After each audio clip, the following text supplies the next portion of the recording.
Welcome to the Cabot. My name's Brian Rodolfo. I'm the president and CEO here at the Cabot, and I'm thrilled to welcome you all here tonight for this very special occasion. Tonight's a free screening for Pride Month. As everyone knows, we're going to screen Second Nature. I'd like to thank Renee Gannon from the trustees of reservations. Renee's the reason we're all here tonight. She brought this to us, and we said absolutely. I also want to thank our two panelists that are going to be up here leading us in conversation after the movie, Val Perini and Dr. Patty Rodriguez-Brennan. So thank you to them. So I think, as most of you know, Second Nature is a film that explores diversity in nature. And I think it's surprising, and we don't think about this enough, how much that diversity exists in nature and how somehow we manage to avoid it and not internalize it. So it's very important that we see films like this, that we screen films like this. We're very proud to have this at the Cabot. It goes to part of our education and outreach work that we've been doing. You'll see over the coming years, we're going to work on greatly expanding that program, because films like this should be explored and seen by community. There should be conversation around it. And yeah, thank you. We're very excited to be the home for that. I just have a couple of housekeeping notes that I need to make before we go. In the very unlikely event of an emergency, the exits are located behind you and off to the sides. And if you're wondering what to do with your popcorn or your cups when you're done, everything here is compostable, so please find a compost bin and drop them in there. And just to close, I want to just encourage everybody to stick around after the film and participate in the conversation. And thanks again for being here tonight. Enjoy the film.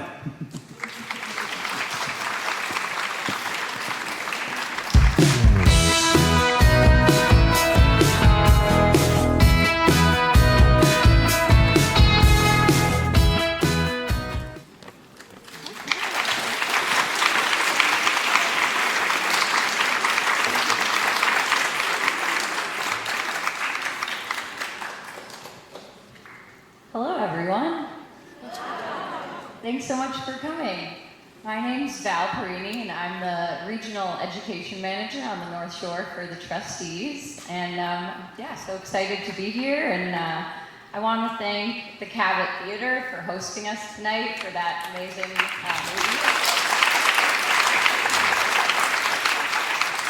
I also want to thank the trustees, Pride, and Conservation and Color employee resource groups who sponsored this, and especially my colleague Renee Gannon, who has been working to put this together for the last 8 months. So thanks so much, Renee. And of course, I want to thank Dr. Brennan, one of the stars of the film that we get to talk to tonight. Thank you. So before I introduce Dr. Brennan, I just want to tell you a little bit about myself and the trustees. So I just want to say I was especially intrigued by this film because my background is in biology and marine biology. And in fact, I've been teaching about a local example of this, kind of sex change phenomenon for more than a decade now. If you're familiar with the local beaches around here, there's a little slipper snail called Crepidula fornicata, and it's actually a local example of this sex change behavior. All the little snails, they start off as males, and then there's one dominant female, and then when the dominant female dies, the next male in the stack changes to female. So we have a local example. You can go right over to Dane Street Beach or Lynch Park and see these little slipper snails. I also want to tell you a little bit about the trustees. I hope you're familiar, but if you're not, we're the oldest conservation organization in the country and the largest in Massachusetts. And our mission is to really protect special places for their ecological, cultural, and historic value, and invite everyone to enjoy them and protect these special places forever. And that part of our mission for everyone is really important to us at the trustees, and that's why we're so happy to be a part of this event that's really, talking about inclusivity in nature and nature for all. So if you're not familiar with the trustees and you want to learn more, we do have a table back there where you can learn about all of our 125 properties throughout Massachusetts and how you can visit us and become a member and that sort of thing. So yeah, thank you for being here.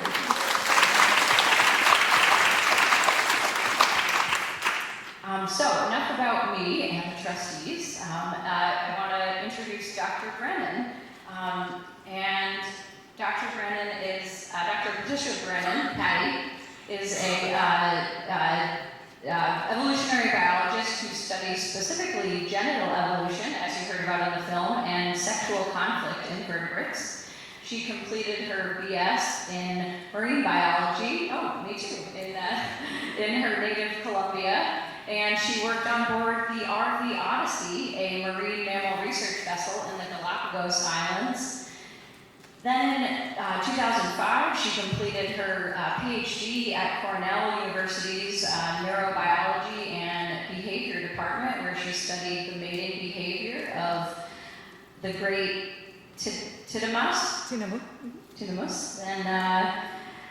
And then during her postdoctoral work at Yale University and at the University of Sheffield, Brennan was the first to discover the variation in the female genitalia and morphology in waterfowl, as you heard about in the film. And that really launched her research program on sexual arms race between male and female genital morphology. And she's currently a professor of biology at Mount Holyoke College, a women's college that is gender inclusive here in Massachusetts, where she studies genital coevolution and sexual conflict in vertebrates, including sharks, birds, reptiles, and mammals. And I'm so excited to be talking to you today because actually before even watching the film years ago, I became familiar with your research.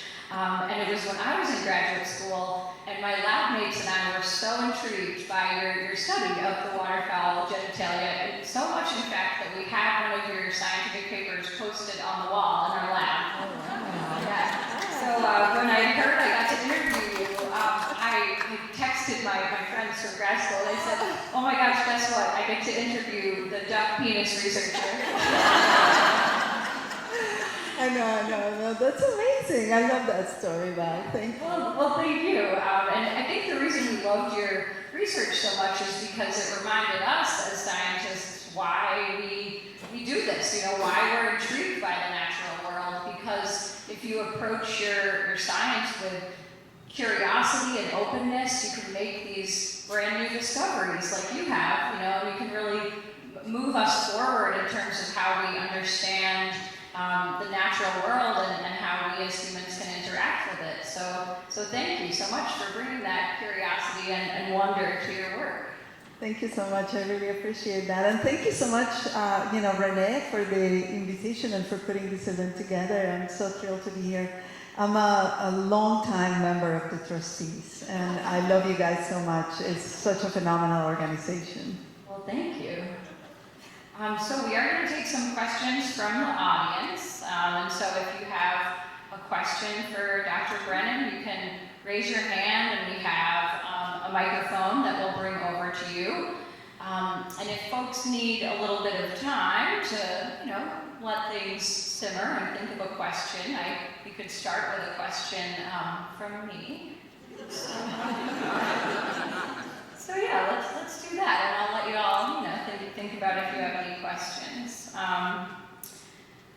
So I'm glad that during the film you talked about, but I'm sorry that you had to deal with this, but I'm glad that you talked about, some of the pushback or the controversy you faced with your research. Like I said, I'm sorry that you had to deal with that, but I guess I wanted to ask, why is it important for researchers to share findings, even if they might contradict current findings or current societal norms? And what might you say to a researcher who's hesitant to share their findings because they're worried about the controversy or the pushback? Yeah, that's a really good question. I mean, you know, the nature of science is discovery. And every time you discover something new, that means you're pushing the envelope on what is already known, right? And so there's always going to be that pushback in science that's expected, the sort of the back and forth of, you know, we're not sure if what you discover is right. And, you know, that's why we need the weight of the evidence. That's the nature of science. We need enough evidence, and the evidence has to be strong enough that we can support our conclusions. And so, you know, that first step of challenging what's known and just, you know, pushing back against that edge can be uncomfortable and difficult, and yet is just a complete normal part of the scientific process. When science works well, you're not supposed to ever publish something where people go like, oh yeah, woo, you just solved it and no problem, right? There's always going to be that pushback, and it's in that back and forth that we really make progress in science. And so I think that that's an important part of the process. But there is a particular issue, though, when you're studying sex and sexuality and sexual behavior. And a couple of other topics, actually, and particularly true in our current political environment. But there is a level of discomfort with those findings that goes beyond simply saying, you know, oh, you know, you have to give us more evidence, you know, demonstrate that what you're saying is true, which is all normal and should be part of the process, to really sort of challenging, you know, your ability to be a scientist, you know, your permission to be a scientist, who you are, you know, and how maybe you're not doing a good enough job because of who you are, you know, and all of these other political issues that shouldn't be part of it, but that unfortunately are part of that. And so it is critically important that we publish findings even when they contradict you know, what is known, or when some people are going to be uncomfortable by it, or whatever. But I think that's a really hard thing to do, especially when you're a junior scientist. And so having the mentorship of well-established scientists who can really back you up and can help you in your career, because, you know, these things can hurt someone's career, and they have in fact hurt people's careers. And so kind of having that backing to help you move through those sticky spots can be super important. But, you know, it's an important thing to do. I mean, I think we all have that responsibility as scientists. This is, in a way, what we sign up for. Thank you. It looks like, yeah, we do have an audience question. Hi, I'm a long-time high school biology teacher. I want to just thank you for the joy you bring to how you talk about your work, and it's fantastic. You're unapologetically joyful. This is really nice. I'm curious about being a kid, like where a moment you remember, like your curiosity really being opened up that kind of led you on this path. Oh my gosh, that's such a great question. So I grew up in Colombia. I'm the fourth of 5 sisters, so I'm one of the youngest. And I discovered that I actually loved bugs and frogs and snakes and all creepy crawlies because my sisters were terrified of them. And so it became my secret weapon, because every time we went out, you know, like we would go out to the fields or whatever to, you know, fly a kite or whatever it is that we were doing. And my sisters would torture me, but then I could grab the bugs and I could throw them in their shirts and make them run away from me, even though I was one of the youngest ones. And so it really sort of gave me this power, this feeling of power. And so I just always remembered loving, you know, all creatures. when I was little, but it really was when I had the first opportunity to go scuba diving, or actually not even scuba diving, but just snorkeling when I was 14 years old. And I was terrified. I grew up in the mountains. I wasn't a good swimmer. I was holding on to the guide the whole time, but we got to these coral reefs and just seeing the absolute beauty of these places, I realized that's what I wanted to do with the rest of my life, just see beautiful creatures, you know, instead of like the big ugly city. But that's when I decided I wanted to be a biologist. So. But yeah, the joy, I'm just going to say something about that because to me that's a critical part of this. You know, when you're doing things that are a little bit different, that are a little bit outside the envelope, you have to own it. You know, in a way, I can't really stand up there and talk about vaginas and clitorises if I am not totally into it, you know. And I hope that if I can do that, then, you know, that can be passed on to the people that I'm talking to, and that will make a difference.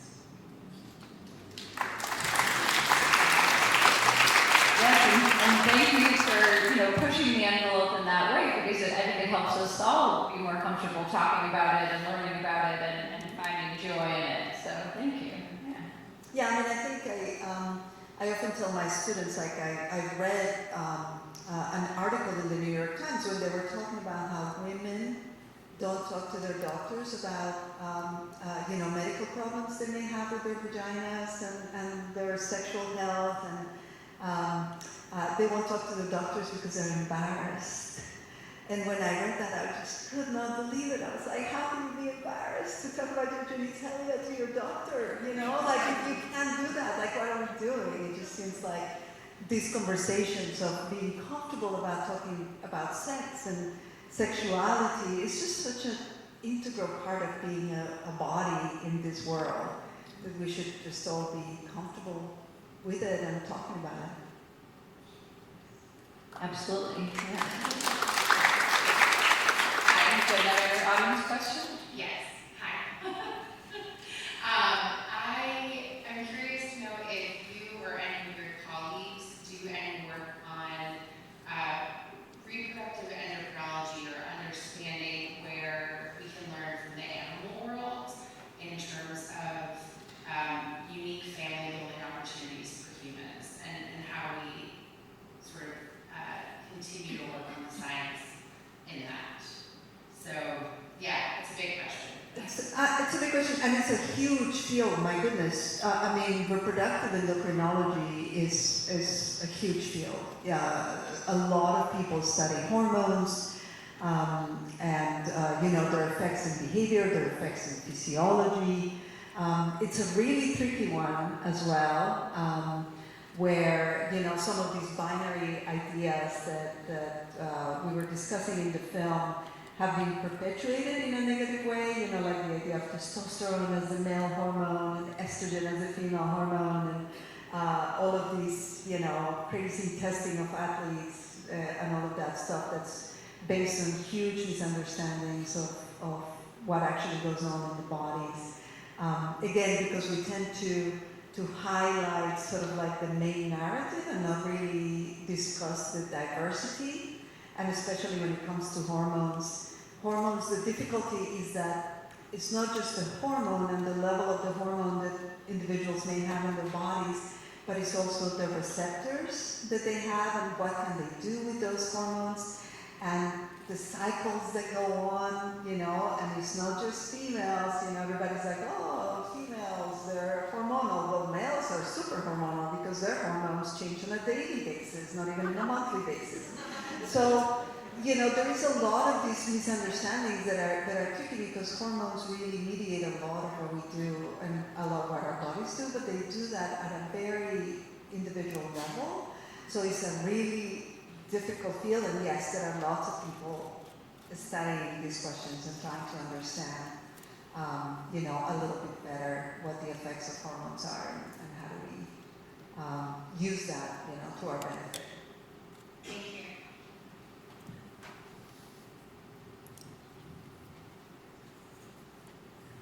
Hi, I assume that you get some funding from the National Science Foundation. And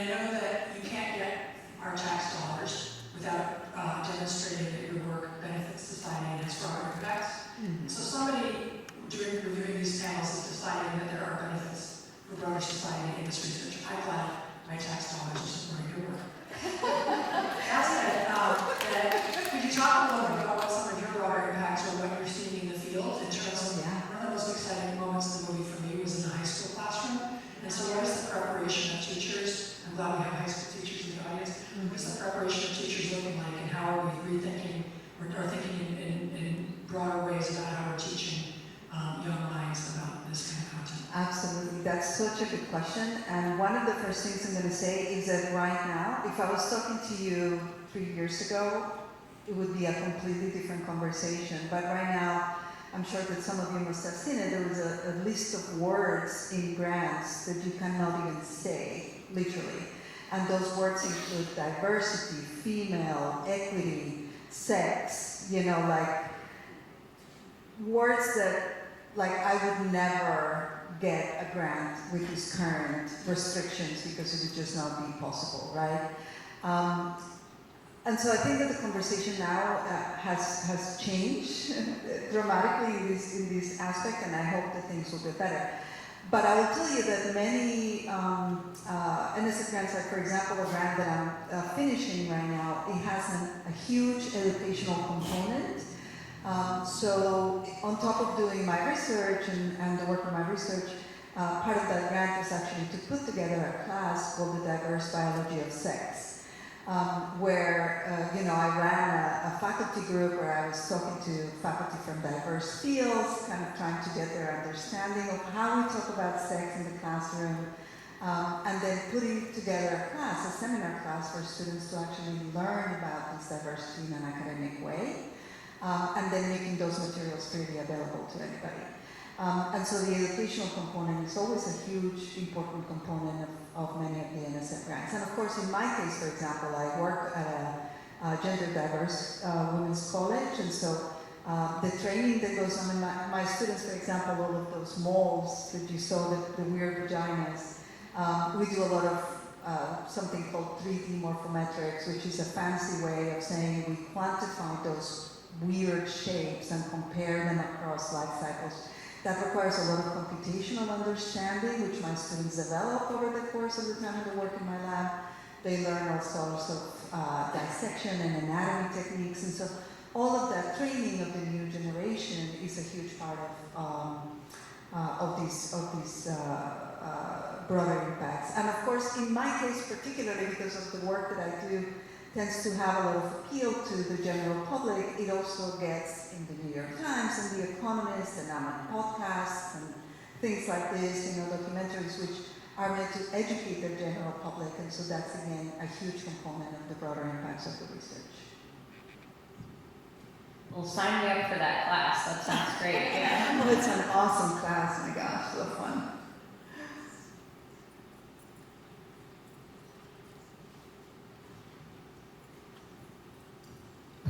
First off, I just want to say I love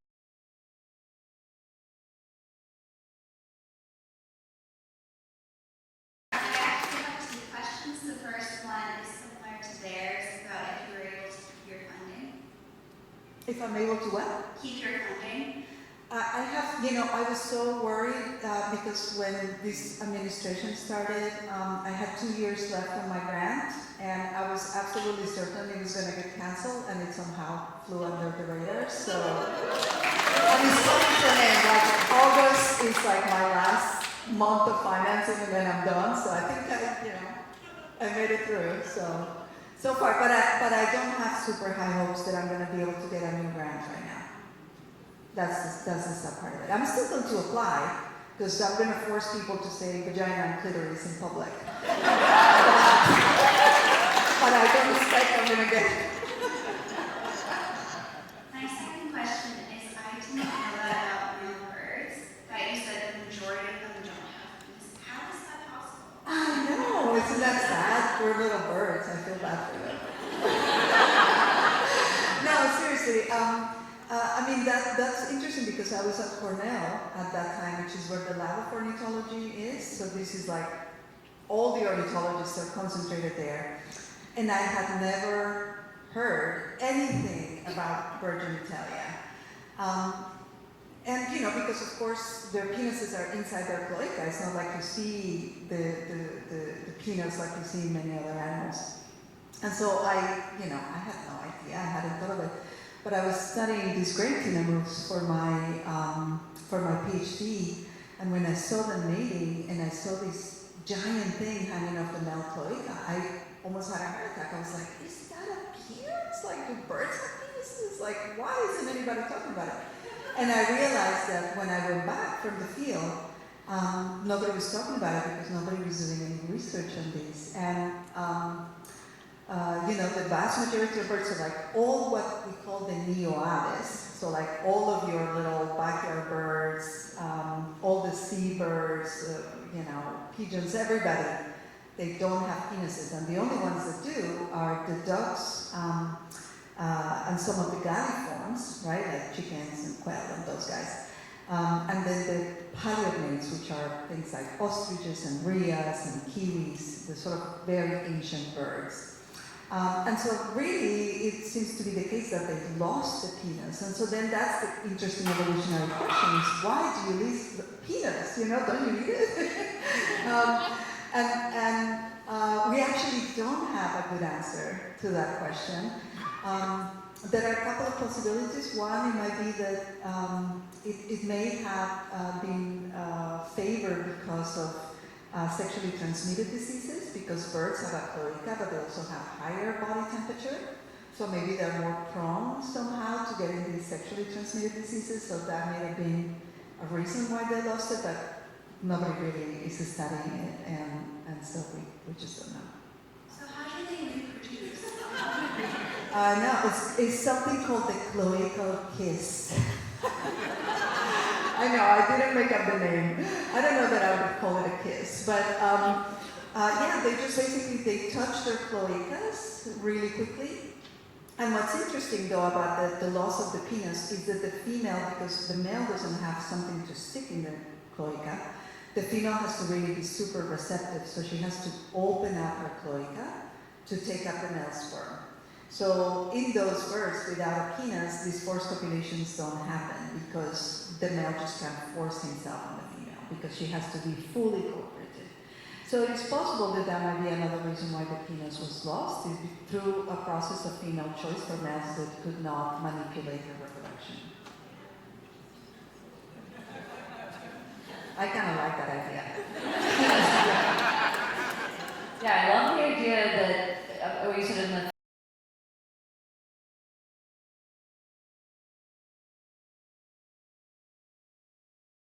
we talked about the ducks in here, but we found the exact same thing in dolphins. And dolphins have these very convoluted vaginas, and there's convergent evolution of complicated vaginas in dolphins and ducks for the same reason, right? Because in dolphins, there's also a lot of sexual coercion.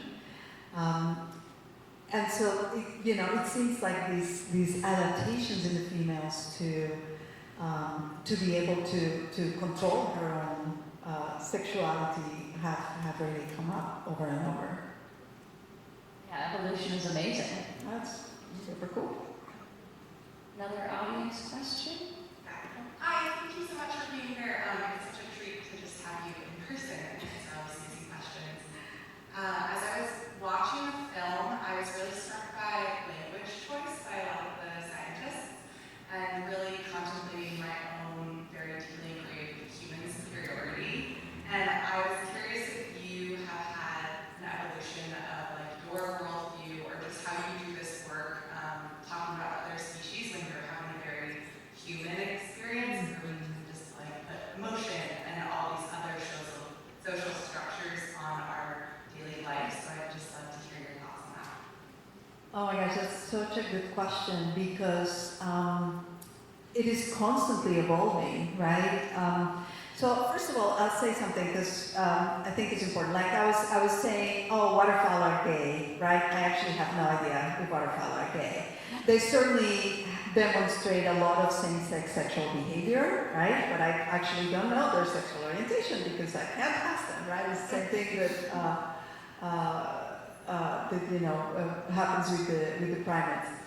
And so in some ways, the choice of language for me, some of the things I was talking about here have to do with making it more personable, right? Like if I'm going to go to a conference or write a scientific paper, I may not necessarily use the same words.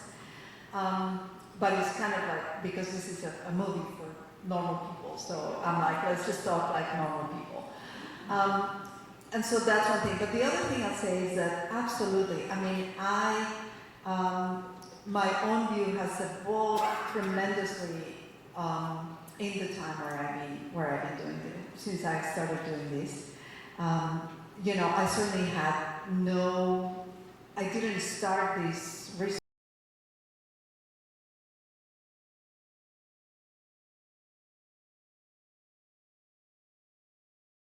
I wasn't even thinking about the vaginas, but it was sort of like seeing the first vagina, and then the first penis, and then I was like, oh my gosh, and so then what's the vagina, right?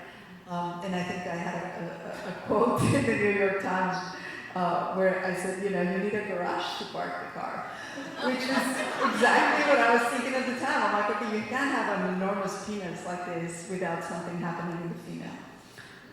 And so, you know, I kind of accidentally got into looking at the females, but then it became so clear to me that you know, at the end of this, I was like, wow, I can't believe I'm that lucky that this is like the first system I ever looked at, and I find these crazy adaptations in the genitalia, and then I was like,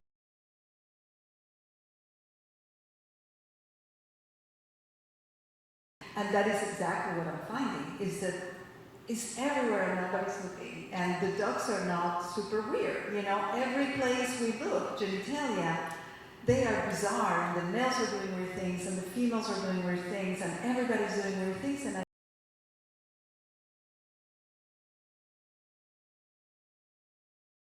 that I've certainly changed is I go in, and I study many different systems, but I go in expecting something weird. You know, I don't go in expecting that I'm going to be right.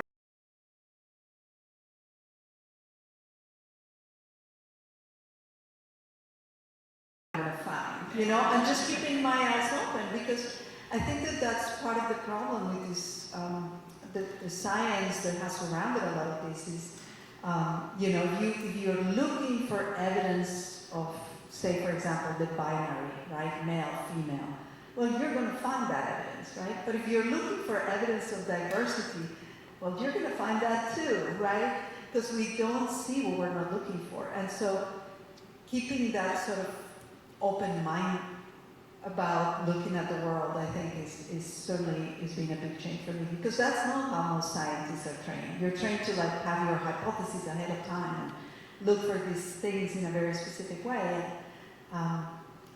You know, I think that in my case is a real work of curiosity and exploration in many ways.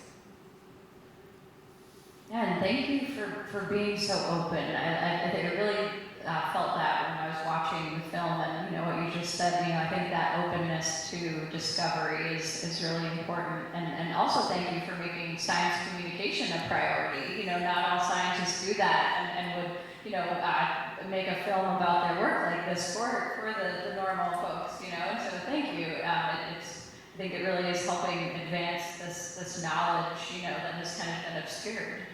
Yeah, and you know, I mean, I think that, and I tell my students this all the time, I say, you know, I have an agenda. You know, I'm a scientist and I have an agenda, and every scientist has an agenda. It's just whether they want to admit it or not. And that agenda is informed by our biases, our positionality, who we are in the world, you know, how do we present ourselves. And that's why diversity is so important, right? Because when you get all these different diverse people, you get a whole bunch of diverse answers. And so I think that that's part of why we want more people with different ideas and you know, different backgrounds, just to be a part of the process to make it better. Absolutely, yeah, and I know also that presents challenges. You know, you mentioned in the film that, you know, sometimes it's challenging to be, you know, not in the majority as a scientist, as you're, you know, doing this research that's a bit controversial. So, you know, do you think, like, what kind of challenges have you faced, or what would you say to someone, you know, who is not in the majority, who's like afraid to do this research because, you know, of you know, maybe biases against themselves, you know, personal, you know? Yeah, for sure. I mean, I said a little bit about this at the beginning, but like finding a good mentor, critical. And also, it means that the bar is a little higher. So when I was applying for NSF grants at the beginning of my career, I remember I had a conversation with one of my program officers, and she said, the bar for you is just a little bit higher, because of the topic of what you're doing. And I was like, oh, okay, I get it. And I appreciated that she was honest, at least I knew what I had to do, but it's because she also had to be able to justify it, right? And so I think that sort of making sure that when you're pushing, you have to be very responsible that what you're doing is really the highest possible quality that you can do. But I actually wanted to say something, because when you send me the list of questions, you asked me a question that I think illustrates in some ways this point. And the question had to do with why would homosexual sex or same-sex sexual behavior be adaptive in nature, right? And that's a question that a lot of people have had for many years. And we have been obsessed with this idea that if same-sex sexual behavior is out there, it's got to be good for something, right? Because this is kind of like evolutionary thinking, like our adaptationist thinking.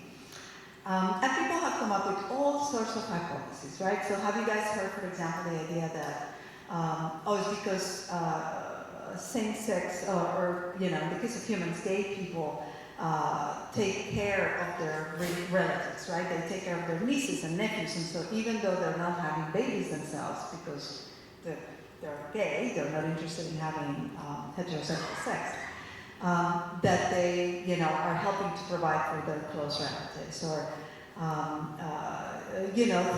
things of this nature that are saying, well, maybe same-sex sexual behavior is just practice, is aggression, it's all these other things that Marcela was talking about in the film. And we tried to find all these reasons, and there was a paper that came out just a couple of years ago that I absolutely loved, because what they did is they said, maybe there's no puzzle here, right? Because the puzzle is, why would same-sex sexual behavior be maintained if you're not going to have offspring, right? If that's the evolutionary currency, is having offspring, if you don't want to have different sex behavior, you're favoring same-sex sexual behavior, you would have fewer babies. And so wouldn't that mean that same-sex sexual behavior would go extinct? And so it's always been considered a little bit of this weird evolutionary paradox. But what these folks did is they actually wrote a paper where they said, maybe there's no paradox at all, and maybe same-sex sexual behavior is the ancestral state, okay? And maybe everybody starts out as like, oh, hello, you're a barnacle, let's get it on. And you don't, and it doesn't matter. And then if you're the wrong sex for reproduction, well, you just had a good time, and oh, sorry, I'm gonna go this way now and find the barnacle that I can do it with.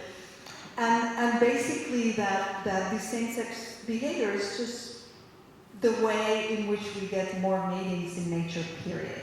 And so then slowly in some species you get dimorphism and recognition of different sex partners, etc. But if you think about it this way, which makes perfect sense in my mind, because if you look at insects are always having sex with each other, like males with males, females with females, mounting each other. It makes perfect sense, but the people who wrote this paper were queer. Many of the authors of the paper were queer.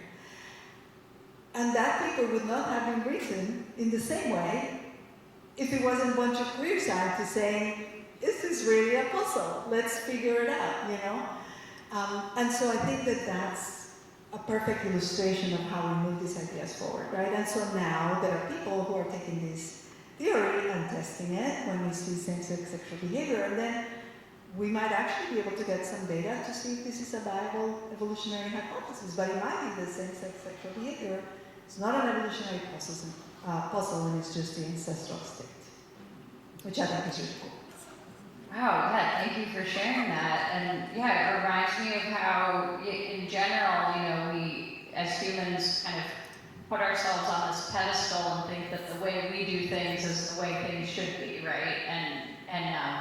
So yeah, that's so interesting that, perhaps this, same-sex behavior is the way, and then, our current societal norms are more of a divergence from that. I Exactly. really like that perspective. Multiple independent evolution of mate recognition and different sexual behavior. Thank you. Another audience question? One dynamic that I've heard being relevant for scientists who are studying this type of biodiversity is that either their mentor tells them not to publish the thing, or like people almost subconsciously are like, oh, that can't be the answer, it could have been gay sexual behavior. And I know in the film they said like, oh, we don't always have inclusive language, or like we're not looking for it. Did you experience that ever where like you found something and you're like, maybe I shouldn't publish this will make too much of a backlash, or somebody told you don't publish this? Because I read in a book that once scientists started asking each other, have you found this in your research? They're like, oh yeah, but I couldn't publish it for X or Y reason. Exactly, yeah. And I think that a big reason why people don't publish these things is because of the way, again, the way we're collecting the data, right? And so we assume if we see a mounting, that is a male mounting a female, right? And in some cases we can tell because the males and the females are very different, but in other cases we really can't. But we still assume that it's heterosexual sex, right? And so how would we know? So when somebody sees something that is obviously different, they might only have one observation or two observations, right? And so then that people view that as an anecdote. So what do you do with the anecdotes again? Like if everybody was putting those together, then it would become very obvious that these are not all isolated stories. I'll tell you a story actually right now because we have a paper that we submitted to a journal and it's looking at genitalia and rattlesnakes. And they have really cool hemipenes with lots of spines, and we were looking at a couple different species. And we found two individuals who are intersex, meaning they had genitalia that basically was a little bit different than the norm of what you would expect, the male and the female. So we included those individuals and we said, these individuals clearly seem to be intersex. And we included them in our analysis to show how they fit within everybody else. And then the reviewers wrote back and they were like, can you take that out? It's so distracting. Like, why do we need to know about these intersex snakes? And I was like, dude, because they are intersex snakes. Like, if, you know what I mean? Like, if I can put it on the paper because it's distracting you, like, how are people going to find that these snakes exist, right? That they're out there. And so that's the part that makes it hard, and you have to push, right? And so I immediately wrote back and I'm like, we're not taking it out. That's exactly the point, is that it is distracting because it is different, right? That's why it's distracting me, because it's different, and that's precisely what we're interested in. So you just have to, but of course, easy for me to say now, because I'm now tenured. So I can say whatever I want. No, the one thing I did the minute I got tenured, in terms of like talking about different things, that's when I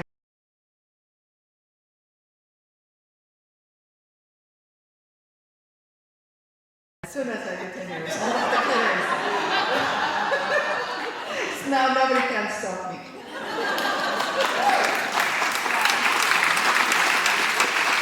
Things you don't hear the average professor say, right?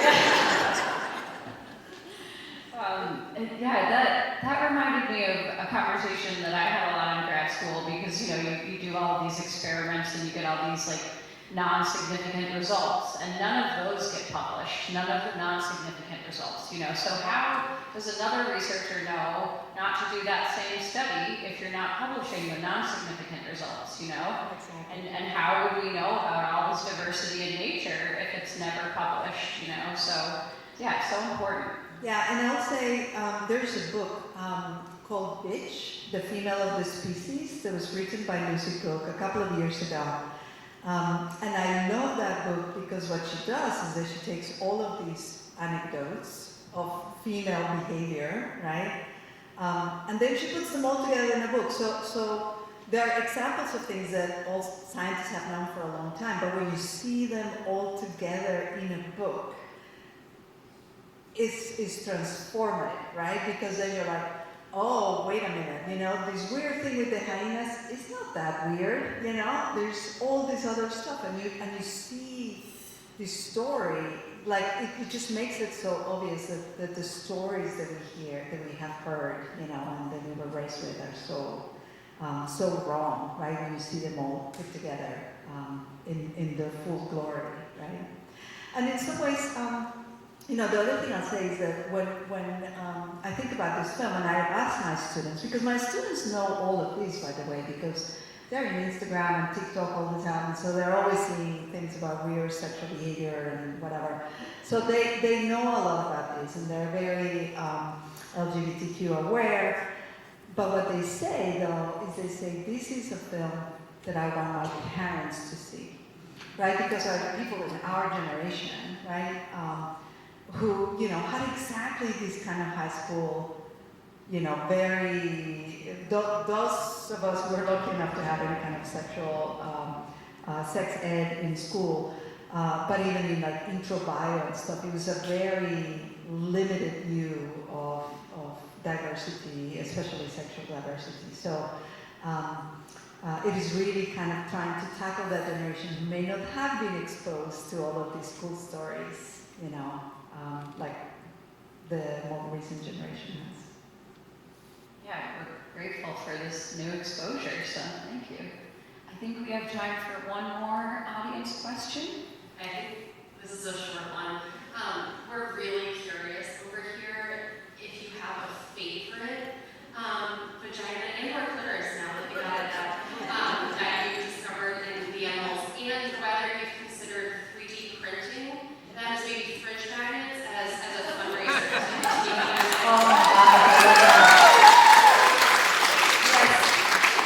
Yes, the answer is yes. So, my favorite vagina is still probably the duck vagina, because that was like the most incredible day of my entire life. Seriously, like I was just like, what is this, and why am I the only person who knows about it? So that's still my favorite vagina. My favorite clitoris, alpaca. Alpaca clitoris. They have a bone in their clitoris, and the clitoris, when they're having sex, the whole thing swells up so much that the whole clitoris stands up and it comes right into contact with the penis for half an hour, which is the length of copulation in an alpaca. So, you know, do with that what you will. But it is a remarkable organ. Well, alpacas are having a great time, I guess. Oh,